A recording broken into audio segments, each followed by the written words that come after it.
आपण सशक्त हेले व्यवस्था सुदृढ़ हेले देश बदलिब। देश सहित ताल दे गाँ भी बदलिब। गाँ बदलिले मार स्थिति भी बदलिब। जहाँपाई आमे सुभद्रा लक्षपति दीदी महिलांकर पंचायत राज व्यवस्थार भागीदारी कथा कहूचे।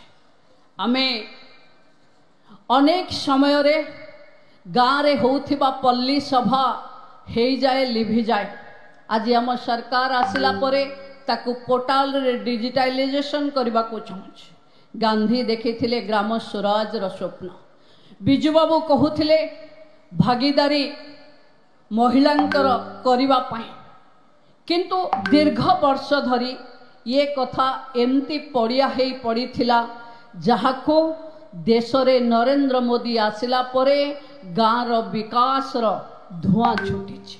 बंधु माने विकास माने डिजिटाइजेशन, विकास माने भागीदारी, विकास माने केवल महिला नुहे, महिला पुरुष कृषक युवक वाणिज्य व्यवसाय करुथिबा सबु लोकंक पई रास्ता, पीवा पानी, घरे गैस, प्रधानमंत्री सूर्य घर, घरे गरीब कल्याण ना रे राशन, घरे राशन, महिलांक ना रे रेशन कार्ड, ये सबू आम स्थिति को बखाणुची। आम देशर प्रधानमंत्री प्रतिबद्धता को देखौछि।